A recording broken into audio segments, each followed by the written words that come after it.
opportunity to welcome you all to the Jurist Day on of CrPC. Gita International Business School was established in the year 2004. GIBS is affiliated to Guru Gobind Singh Indraprastha University, Delhi, and is approved by All India Council for Technical Education, Ministry of HRD, Government of India for technical programs, and Bar Council of India for programs. GIBS is currently offering the postgraduate programs, that is MBA, MBA International Business, and MCA, offering postgraduate programs, that is integrated graduate programs, that is BBA LLB, BLLB, BBA. GIBS has been graded A by National Assessment and Accreditation Council in second cycle. It has been graded A by National Assessment and Accreditation Council in the second cycle. It has been the 20,008 Certificate Institute. GIBS has been rated A by the State Fee Regulatory Committee, a fee committee of Government of NCT of Delhi, and rated highest grading A by Joint Inspection Committee of Government of NCT of Delhi and GGSIP University. GIBS has been rated grade A by Academic Audit Cell of GGSIP University consecutively from past 6 years. Also, GIBS rated as number 1 in top emerging BBA institutes in India and ranked number 2 for top emerging BBA institute in placement by the Times B School Survey 2023. Center for Legal Studies, Gita International Business School have been always believed in the holistic development of our students and strive never to leave our stone unturned in that direction. A session on the Code of Criminal Procedure (CrPC) holds paramount importance in fostering a comprehensive understanding of the legal framework governing criminal proceedings. This section will serve as vital platforms for law students involved in the criminal justice system to enhance their knowledge and skills. This session will help in understanding the intricacies of criminal procedures, ensuring that participants as well as versed in the procedural aspects of investigation, trial, and appeal. We are extremely honored to welcome our Honorable guest, Shri Manmohan Sharma, District and Session Judge, and Director Sir Professor Dr. Vikas Nath to grace the event. Sir Manmohan Singh joined the profession of law as a first-generation lawyer in 1991. Further, he joined National Bank in 1984 as a law officer, but soon he rejoined his official calling as a lawyer in 1997. While continuing with his professional calling, his passion for teaching took him to the law faculty, that is University of Delhi, where he taught for 5 years from 1998 to 2003. Answering other turn, that is in his career, he joined the prestigious Delhi Higher Judicial Service as Additional District and Session Judge in 2007 and held various important jurisdictions over a span of more than 16 years. He has been a senior trainer in mediation and trained more than 1,000 participants pan-India. Also, he is a master trainer in computers and case information system. Shri Manmohan is a person of varied interest. He has addressed various conferences and also penned down various articles on many subjects concerning law and economics. Now, I would like to invite Director Sir Professor Dr. Vikas Nath to extend a green welcome to our guest. So we welcome you for this session.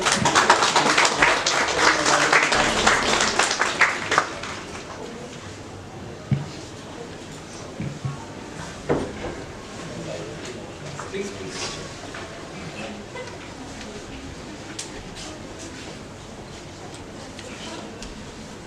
Carry on. Thank you, sir, for the green welcome. I hereby now take the opportunity to invite our guest to deliberate with the students on the topic. So please welcome.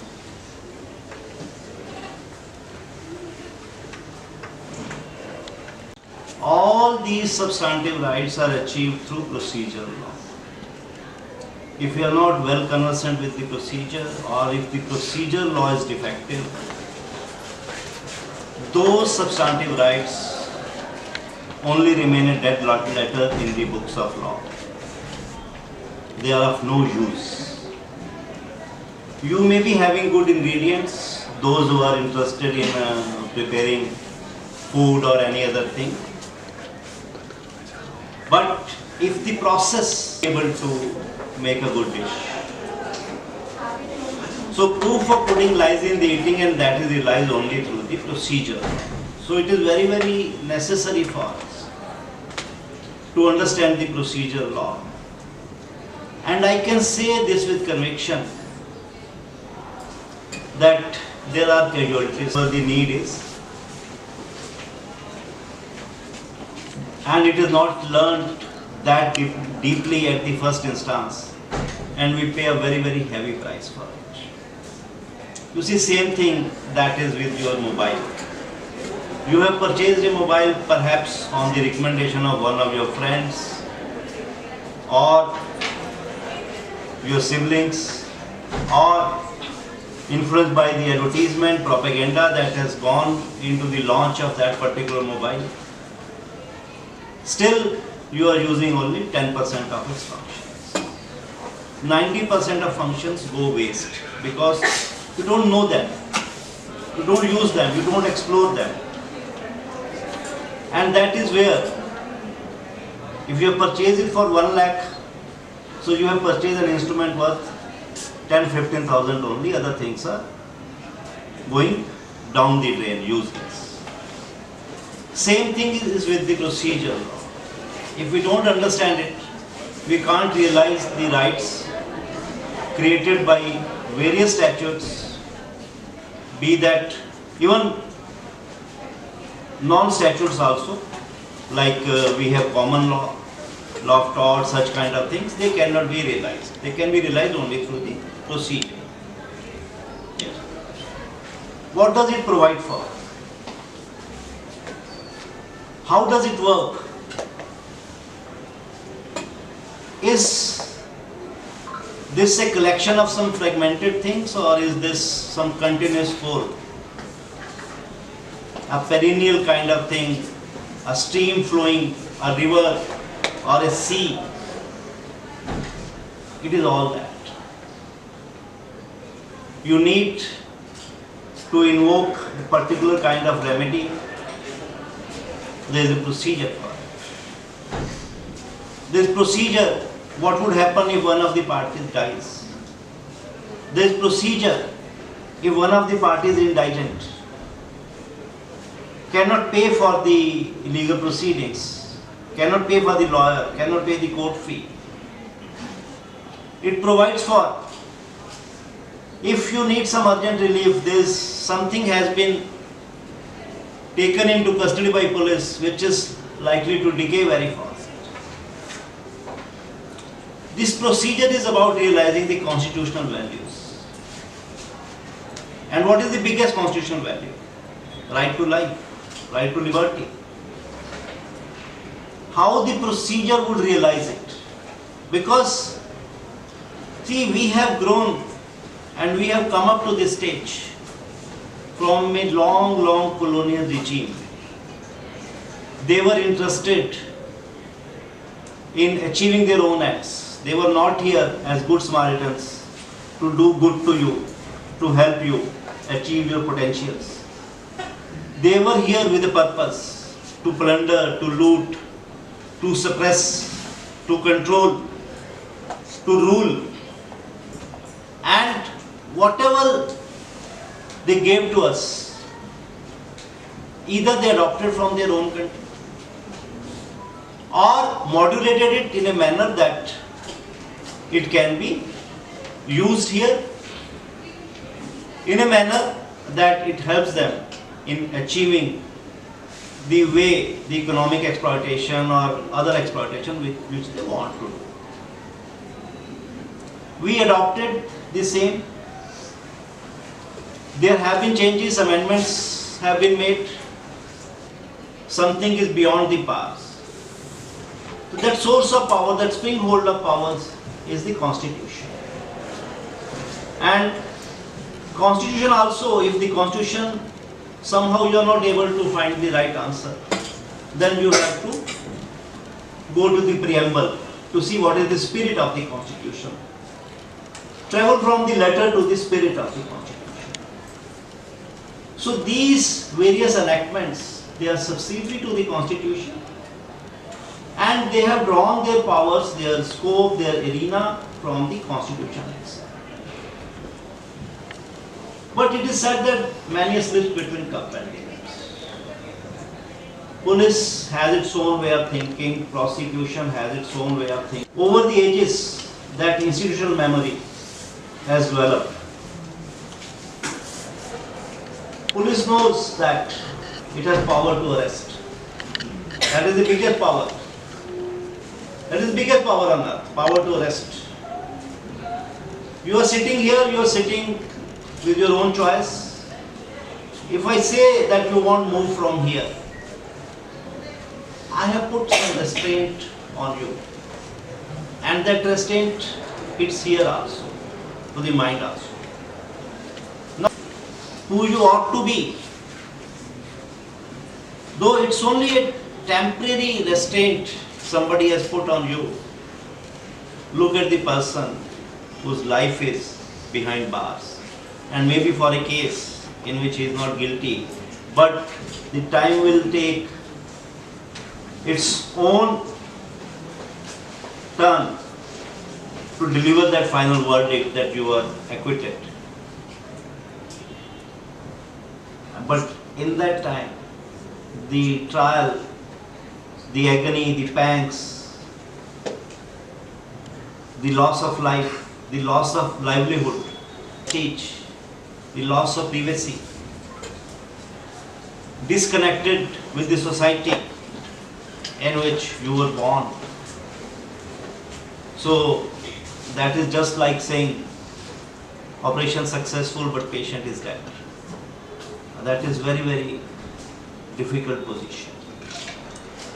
As a sentinel of law, tomorrow you may be joining the profession of law in one or the other way. Maybe you may go to bench, maybe you may be a researcher, maybe you may be an advocate, maybe you may be a teacher. But you have some responsibility to uphold that institution of law. And that institution of law can be upheld only through a procedure which is due, which is correct, which is right, which is so competent and so strong that people can realize their aspirations. Everybody is unique. Every one of us is unique. Every one of us has a way of thinking. And maybe it may come in conflict with the people who rule us. We need a government to govern us. But different organs of government may go berserk, may exercise the powers in a wrong way. So the law has developed, procedural law has developed, initially by the legislature and then interpreted by the courts whose judgments are binding on us. And you have seen this. You are reading the newspaper every day, coming to know that jurisprudence is developing in a different way. Right to bail in certain statutes. It is not that bail is a right and jail is an exception. It is working some other way, maybe for right reasons. I am not saying that. Because society has to be protected from the forces which disrupt the society. We know over the years there has been much incentive in terrorism, in drug, in smuggling, and they are flush with money, and that money has to be channelized into the mainstream. So some kind of laundry is working, that by and by putting layers after layer, that money is converted into white money, as we know it. White money is not a term of law, it's a term we use, black money and white money. You won't find that in any dictionary as such. So that process of laundering, that process of cleaning, that is hitting the economy. And it is so subtle, so pervasive that the effects we see after some 5 years, 10 years, a decade or so. So laws have to be in place to take care of those things. Laws can't remain to be static. They have to change because laws are for the society. Society is not for the laws. So that is the change, but again at the cost of repetition. Whenever there is power, power can be misused. So the law has made a lot of things to ensure that power is not misused. But ask the man on the street how many times he has been abused because somebody exercised the power in an oblique way. Do you feel happy while standing near a police officer? You don't feel happy. Or any government official? Whenever you go to a government office, what is your feeling? Generally, the things are changing both ways. That there would be denial, there would be mistreatment, there would be lack of cleanliness in the office. People would not respond. They would show some kind of authority and as if they are law unto themselves. This is a kind of feeling. Rather, police should be a friend. In many countries, you see police helping people to cross the road. Here you ask the police that, please help me to cross the road. तो घर से निकला क्यों भाई? मेरे से पूछ के आया था क्या?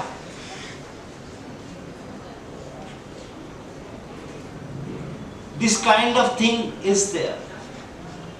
Look at the person whose liberty has been taken away. And behind, I can't see behind this wall. You can't peep into the police station what is happening inside. That is where the law comes into operation. I have seen many advocates who even dread going to a police station.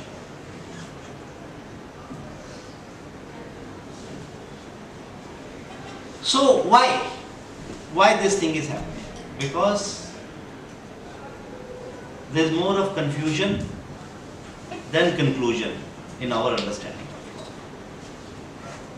And because we rate the procedure law as give it stepmotherly treatment, that's why this kind of things are there, that we are afraid. We try to settle the things. There are many ways of settling. You must have seen, if you had the occasion, there was one Jaspal Bhatti's Ulta Pulta kind of thing. So he was caught in a case of stealing the TV of his neighbor. He was taken to the police station, and police station inside was not shown, only you could hear the voices that he was being beaten. And in the meanwhile, the TV was found in another room of the person who had reported that his TV has been stolen. So all people of locality went to police station to tell that there is no theft, so please leave this man. He said, had you been 1 minute late, I would have confessed to the crime. Though it was shown on the lighter side, but this is a grim truth. So if you want to be the master of law, please master the adjective law. And there are 3 adjective laws which are very, very important. On the civil side, there is Code of Civil Procedure.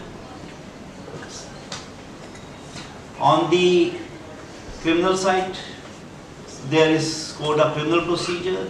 Code of Criminal Procedure is going to be replaced with effect from 1st July of this year.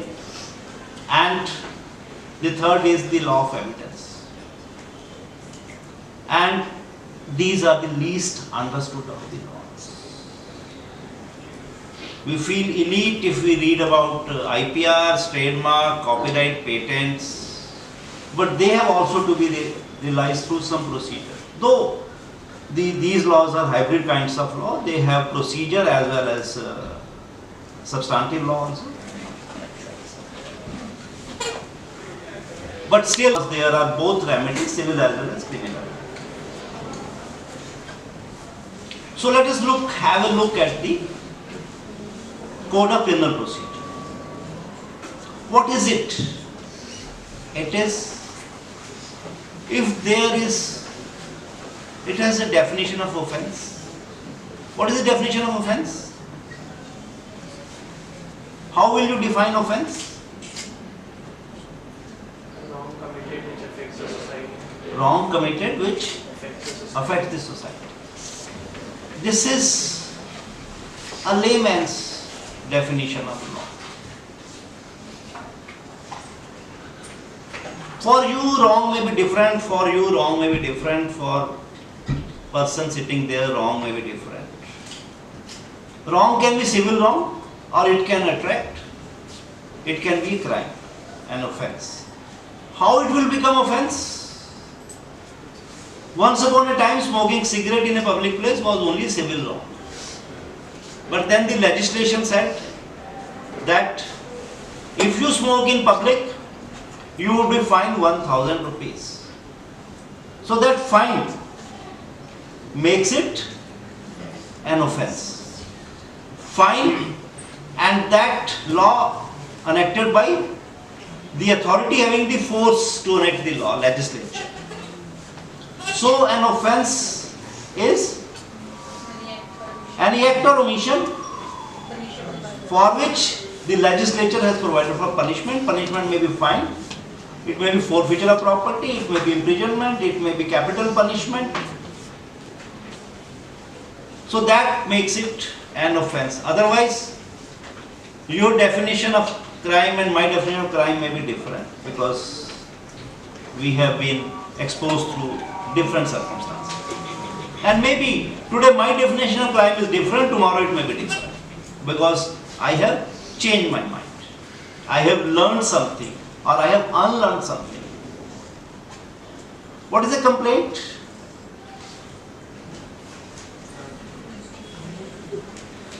The definition in law, in CrPC, which you will find for complaint, the dictionary definition of complaint. Because why? There can be some room for obscurity in civil law. We can't afford that in criminal law. Criminal law, you can't sit on the fence. Either you are on this side of the fence or on that side of the fence. It's so clearly divided, and there is no watershed or grey area. It's either black or it is white. No room for discretion. That's why you will find one provision which is very prominent in civil law, that court can review its order or judgment. That is conspicuous by absence in criminal law. Court cannot review its judgment. And there are reasons for it. Because there has to be certainty. It has to be enacted in a different manner. Though, while interpreting the facts, we apply the rule of preponderance of probabilities in both the civil as well as criminal law. But in criminal law, we go one step higher. Preponderance of probability and beyond reasonable doubt. The moment we entertain a doubt, we throw the case away against a person, because a person is going to pay a very, very heavy price for which he is convicted. It's his severance with the society. It's payment of fine, costs, compensation, in jail, or maybe death by hanging. So the stakes are very different. Therefore, no scope for review. Nothing of this sort. So you have to understand that when you are dealing with a particular statute, and if it has defined a particular thing in a particular manner, only that definition works within the four walls of that statute. So you have to learn what's a cognizable case, what's a non-cognizable case, who is a complainant, in what circumstances he is a complainant, what is a police report, what are bailable offences, what are non-bailable offences. Because some of these definitions are very, very arbitrary. Sometimes they may defy your logic. Because law has given a certainty, pigeonhole. If there are 5 ingredients of a particular offence, only 4 are satisfied, the person is mandatorily to be set free, acquitted. 5 eligibility conditions, 5 have to be complied with. 1 is missing, room for acquittal. But you have to be careful, because law has to do balancing. It is not that courts are meant for acquittal or courts are meant for conviction. Courts are meant for giving to the society what is due to the society. Society wants justice. Somebody in your neighborhood is murdered, your perception of security is breached. Though you may not be knowing that person who has been murdered, but it does send shivers down your spine.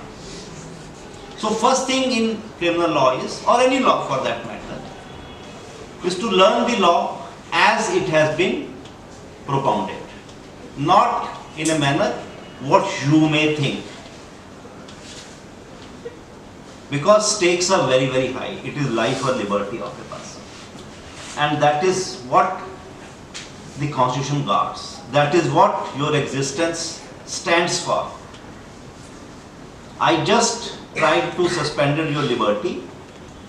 You felt some pain, some stress, some tension building up. Life is much more important.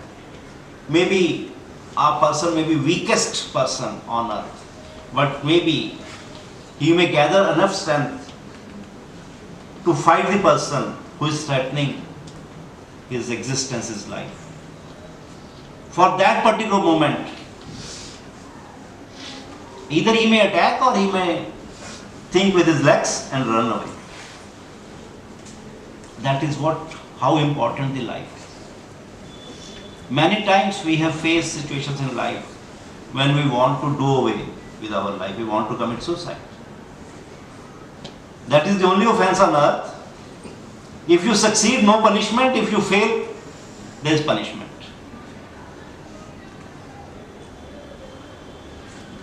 But we decided to take a different path. That I will fight. I will give myself one more opportunity, but I will not part with this precious gift of God. But some people do succumb. Second thing is, understand how the law protects the liberties. A person who has been arrested has to be produced before the nearest magistrate within 24 hours of his arrest, excluding the time for travel. Does not mean that if the police officer has power to arrest, he can arrest anybody. He has to give reasons for arrest. Certain offences have been made bailable. That bail is a matter of right. We are not to ask for it. Only thing is, you have to give a surety that you will appear in the court. So police officer has no option. But if somebody is caught only in bailable offences, to tell him that you are entitled to bail, call somebody to stand as surety for you, or may be released on his personal bond, and surety may come later on. This is how much zeal the Constitution has for the personal liberty of a person. This judgment of Supreme Court in Joginder Kumar versus State of UP, that only because you have power to arrest does not mean you arrest anybody. Power to arrest and justification of arrest are two different things. Lot of jurisprudence, State versus Arnesh Kumar, D.K. Basu, lot of jurisprudence has flowed so that those who have the power do not misuse it. Because there is a capacity, because this police has flowed from that colonial system. There have not been enough reforms. With you, maybe an optics may not be really working with the constable, may not be really working with the sub-inspector, may not be really working with the ASI, may not be really working with the commissioner of police also. That is an aspiration that we want to reach that level, but these aspirations may fail at various stages. So, and nearest person, somebody has to be informed that person has been arrested, so that now this man is behind bars, cannot do anything, cannot meet anybody. So his friend has to be informed, some known person has to be informed. He has to be provided with an opportunity to make a telephonic call. In good old times, to send a postcard, if that kind of facility was not available. These are all small things which are very small when I am free, but these become precious when liberty has been threatened. So first thing is to master what are the rights of an accused. He is only an accused. A pointing finger has been put against him that he is guilty of certain offence. And Arnesh Kumar says if the offence is punishable up to 7 years, no need to arrest. Only you can arrest only if the circumstance the person is so desperate that he can harm other people or will not be available for the trial or would run away, would abscond. Even after that, after 7 years, offence which provides punishment for more than 7 years, that does not also mean that you have to compulsorily arrest.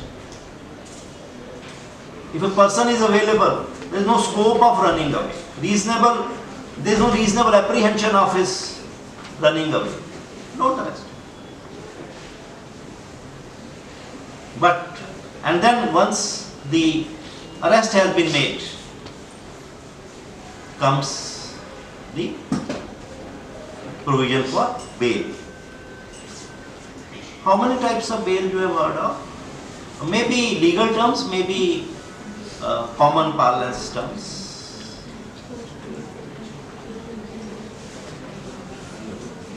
Pre-arrest and post-arrest. Let us give it a very large perspective.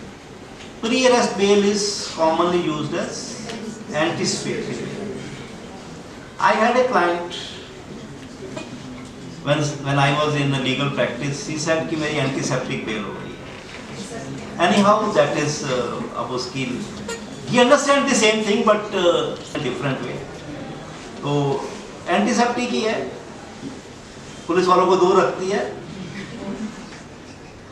keeps germs at bay. So he has perhaps sometimes street language conveys the real meaning, which we are not able to understand with very heavy terms of law and other. So if there is an apprehension of arrest and person is able to show that he is not likely to abscond, he is available, he will not misuse the liberty of bail, he will join the investigation as and when called for.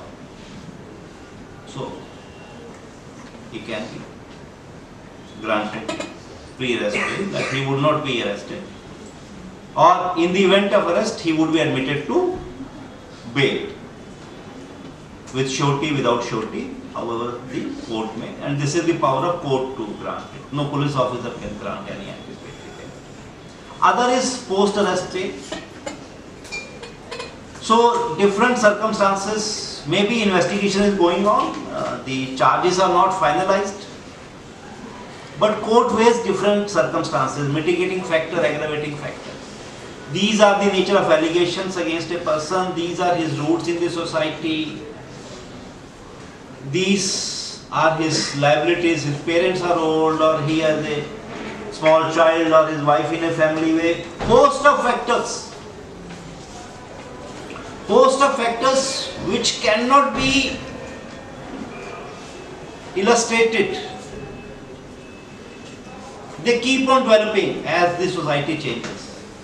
Those facts and circumstances are considered and bail is granted.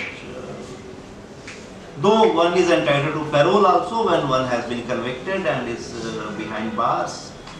So these all are different ways in which the liberty of a person is ensured by the Constitution. So when you learn about the arrest, powers of police to arrest, and where the police has to stop because my nose begins from that point, that also to know, and other side of the coin is bail. This is one of the very, very important facet of the criminal law. Then what is the trial? What are different forms of trial? It's a regular trial, it's a session trial, it's a magistrate trial, it's a trial where the complaint case has been filed, it's a trial where the FIR has been registered, it's a petty offense. So open and shut kind of case, like punishable with small fine only. So people may call it shorts, plead guilty, and you will accept it. Before he speaks, just by movement of his lips, you will accept that he is pleading guilty. 50 rupees fine, 100 rupees fine, admonish, all that kind of thing. But will you accept the plead guilty as in such simple manner when the person is accused of murder? You will not.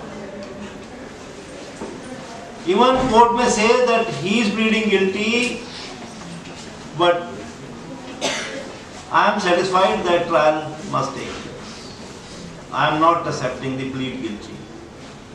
However strong, however honest it may be. Or sometimes we may give the person some other time, go and think and come back again. You have seen Titanic? That lady wanted to commit suicide.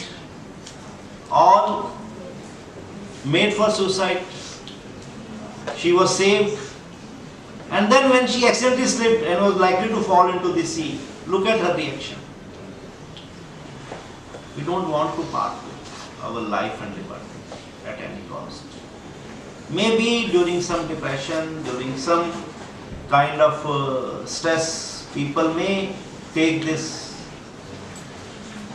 very bad decision, I should say. But generally we don't want.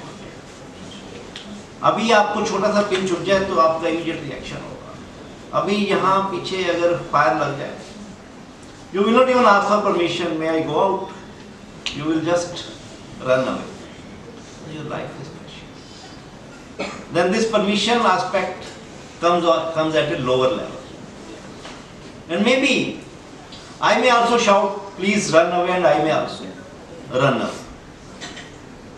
And most of the time I will do this. Until unless क्यों पीछे पता चला कोई जो है screen ऐसी लगाई है जो कि ऐसा इफेक्ट प्रोड्यूस कर. Then how the trial is to be done? How the trial starts? At what stage the trial starts? Charge framing. Yes. Trial starts with framing of charge. What is a charge? What should be the components of charge?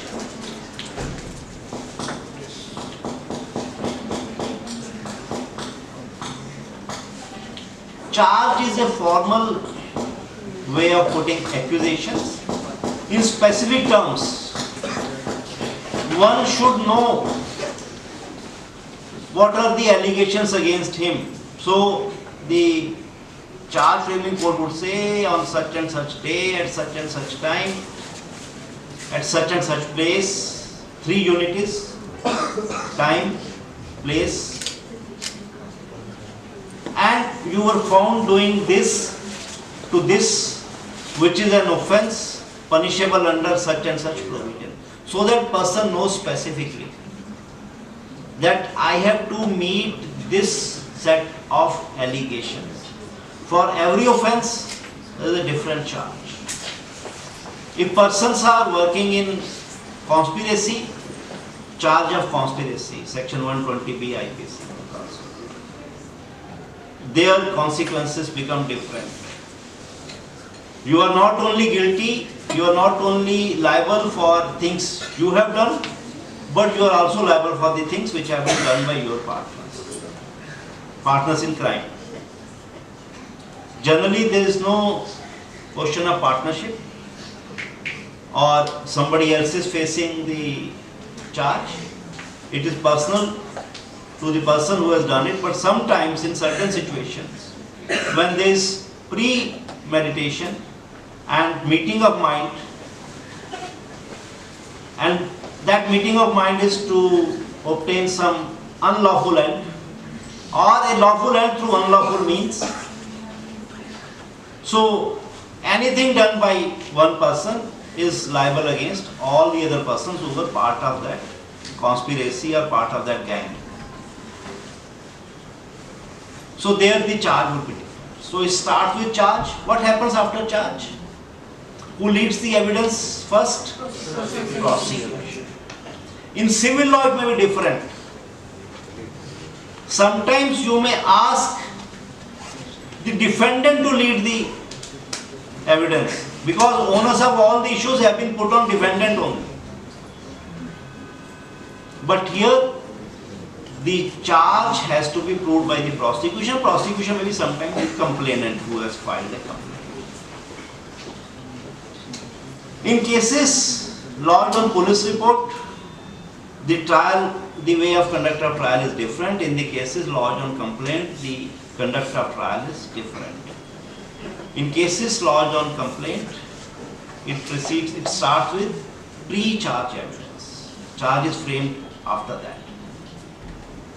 Then, after framing of charge, if that occasion arises, the evidence is led. So, 2 times evidence is led.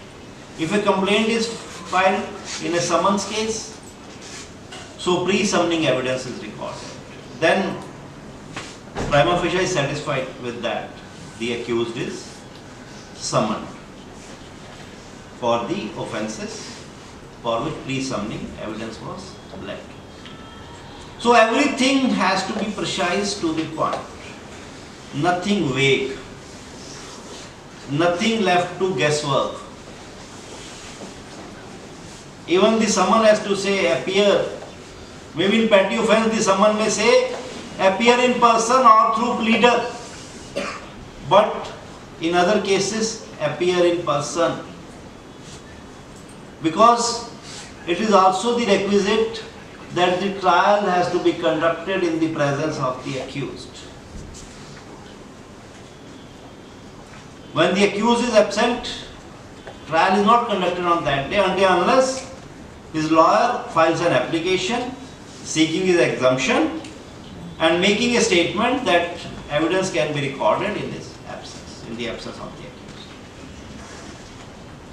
So that the person knows what is happening, because he knows what he has to say. Counsel is only a mouthpiece. Law is only a mouthpiece. He speaks what the, of course, beyond that counsel has certain duties. As an officer of the court, he has to assist the court with the law, which maybe layman may not be able to do. And lawyers are very important. One person was accused of certain offense. So the court, the judge said to him that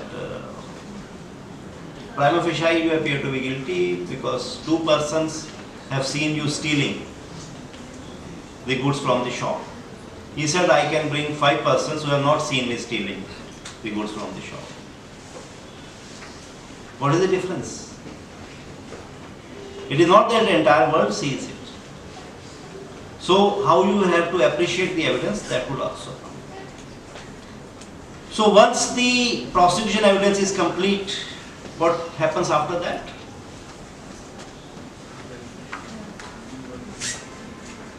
Any guesswork? Examination of the Examination of the accused. Why not straight away go to the defense evidence? Examination of the accused. This is first interaction direct between the court and the accused. Telling him that these things have come, these evidences have come against you, what you have to say. Maybe by his saying, the things may become clear. So it is to remove the mist or dust over the surface and see deep into the things. Like somebody says that it was written as 6, but maybe person standing on the other side will read that as 9. So he will say that this person saw 6 because he was standing on this side. Like one witness said that he saw the crime happening in moonlight. He admitted that there was no lamppost, something. And he says that on that day, it was a moonless night. ये अमावस्या का दिन था. And that is the only witness. So no need for any further evidence on this, checking with the public records. What was well, it was really Amavasya on that day, there was no moon. So entire evidence may fall, so that is interaction. Court may then acquit or may provide an opportunity to the defense to produce the defense. So defense evidence is not mandatory. It's only an option. It is not that case would be more meritorious if defense evidence is led, and case would be less meritorious if no defense evidence is led. This is not. It is the prosecution which has to prove the ingredients of offence beyond reasonable doubt. So if you opt for giving evidence, then he may give the list of his witnesses who have to be summoned at the cost of the state. He has not to pay the cost for summoning of his witnesses. If the accused himself wants to become his own witness, can he step into the witness box, or he has to take permission from the court? He has to take permission.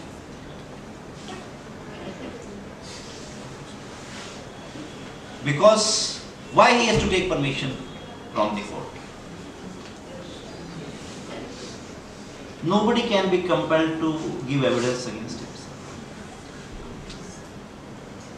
So it may be, he may be under some compulsions. Maybe the police is forcing him. So at every step, court comes as a guardian. If court is satisfied, yes, he is stepping into the witness box voluntarily, of his own volition, of his own choice, of his own sweet will. Please come into the witness box. And then once that is complete, no defense evidence led or defense evidence led, the entire evidence is examined. But again there is a difference. The evidence of prosecution is examined on the plank of beyond reasonable doubt. The evidence of the accused is, defense evidence is examined on preponderance of probabilities. And there is a reason for it. Reason for giving this concession.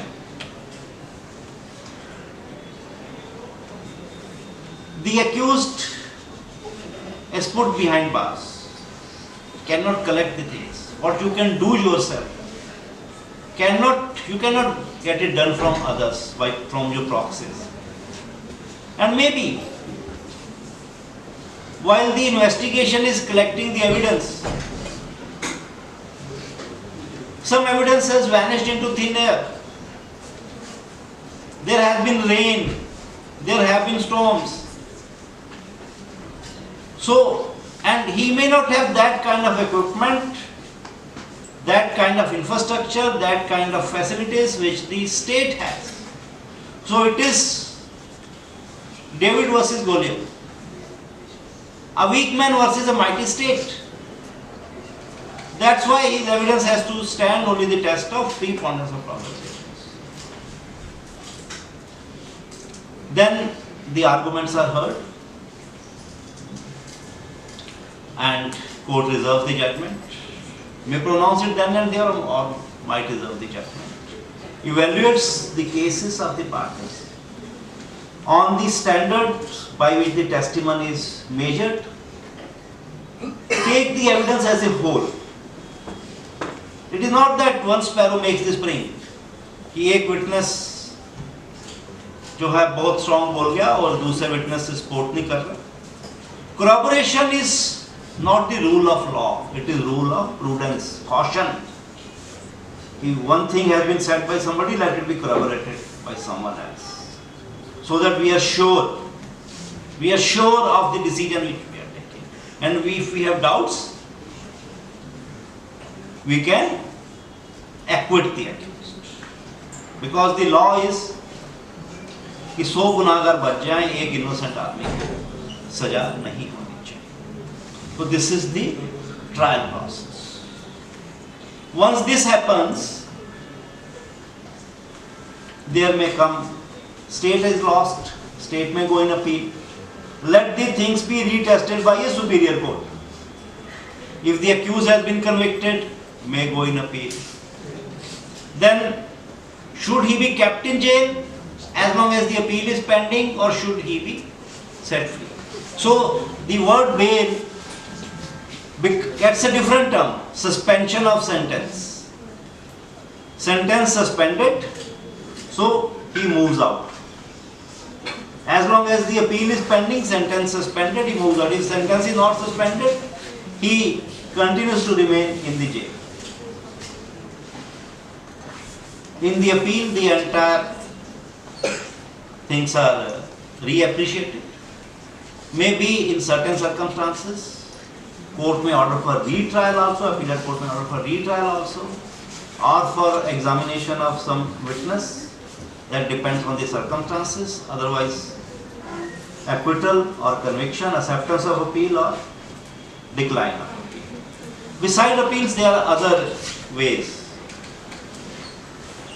Review is not there, but revision is there.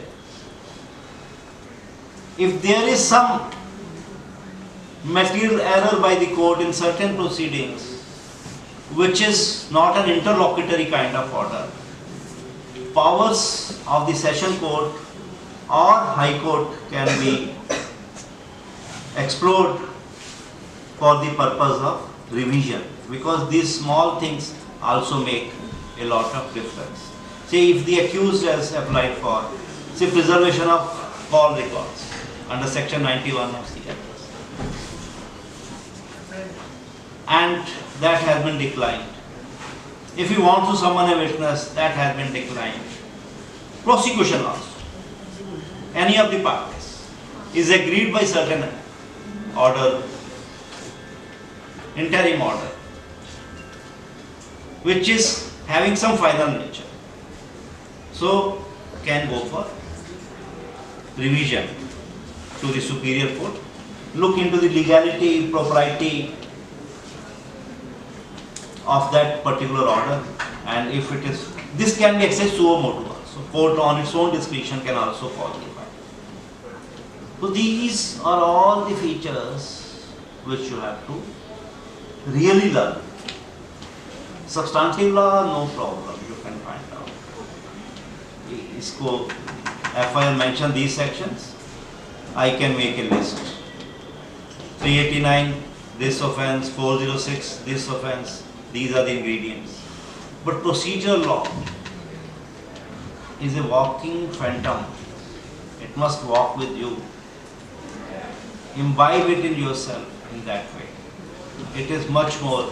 Passing the exam here is a different thing. But becoming a real lawyer, or maybe you may be sitting on the other side, adorning the bench also. The procedure is handmaiden of justice. By procedure only, you can kill many things. By procedure only, you can invite many ills. By procedure only, you can reach the right place. If you don't know a place, तो आप क्या करते हो? गाड़ी में क्या लगाते हो? You work on that navigation system, GPS कहते हैं. So that guides you. अगर वही गलत होगा, या आपको instruction, you know Hindi only, and instructions are given in language not understandable by you, so you won't be able. वो diagram है, उसके भी फीचर्स होंगे कि वो जब रेड दिखाता है क्या होता है, येलो दिखाता है क्या होता है, ऑरेंज दिखाता है क्या होता है. You can understand, you can take alternative routes if the procedure is correct. पर अगर वही गलत दिखा रहा है, जब रेड होना चाहिए वो येलो दिखा रहा है, ब्लू दिखा रहा है, तो that procedure can, maybe you may spend much more time on road than that is necessary. So understanding the procedure is very, very necessary. This will not be done by artificial intelligence. This would be done by the real intelligence. And you want to able to understand it just by reading the statute book. You have to delve into the case law also. That how that law has, case law, the superior courts, they do not lay any new law. They have no power. If they lay a new law, they do lay sometimes a new law, but only to fill up the gaps. Like in Vishakha's case, the law on sexual harassment was laid, but they stated that this is only till the time the legislature enacts. So that was to fill a gap. But generally, what the superior courts do, they declare the law, they expound the law, they explain the law by reference to real situations that crop up before them. This is how you learn the law. I tell you, you can give yourself a challenge. You have properly mastered a pattern. Challenge yourself with certain practical problems. Apply the law as you have understood in those situations and see where your pen stops. Where your pen stops is some grey area which is valid. Understand that grey area. Your grip on the subject would increase like anything. It's not in understanding. Of course, you must know where to find the laws. You want to file an application for bail. So you must know where the, of course, if you find an application just stating that application for bail, nobody would reject it for the reason that you have not mentioned 437 or 438 or 439. Or you simply write application for cancellation of bail. Nobody would ask you provision. It is for the judge to find out the provision. But if you know where the law lies, when you are asked, because you have to assist the court, there the relationship is not adversarial. Relationship between you and the court is not adversarial. Courts sometimes appoint people to help them, amicus curiae, friend of the court. The relationship is to assist each other, because everybody's duty is to reach the truth, to find out the truth, to help the system, to help the system understand what the system is. So please be adept in the procedure. What the procedure is, where the particular provisions are, how the law has traveled its journey over the years, and how does it stand as in the contemporary, on the contemporary day. So that is what you have to do. The subject is very vast. I have only made a small attempt to give a bird's eye view of the law. I have not discussed any particular provision in detail because in the limited time that is, and I am not supposed to test your patience, in the limited time which is available to me, in my, maybe there may be people who may say it in better words or in better way than me, but that was the only thing we could have achieved, to give you an overall glimpse of the law and to initiate that urge in you to ignite your mind. Late President Abdul Kalam said that ignited minds. If I have been able to ignite your mind, I think I have done my duty. Of course, any questions from you or any views from you or any sharing of thoughts from you, that is most welcome. So I end here, but maybe after your questions are over, if you have any questions, the session may end, but learning will not come to an end. Learning would start with a new insight if I have been able to provide that. Or maybe old insight, old wine in new bottle, as you may like to call it. If that is there, my good wishes are for you that please help us, help each other, help yourself also, to making this nation a strong nation, where we have learned the things in the right way.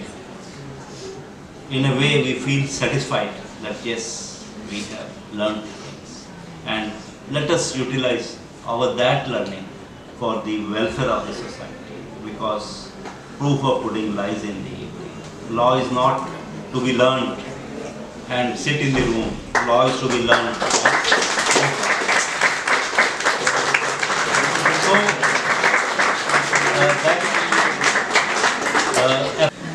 as bouquet and brickbats too. Bouquets,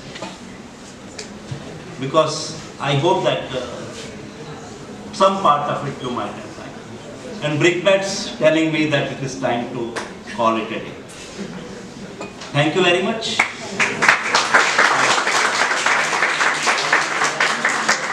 Knowledge with us. The knowledge shared by you will definitely prove to be helpful for our law students. Now I would like to request Dr. Nidhi ma'am to present memento to our guests as a token of respect and gratitude.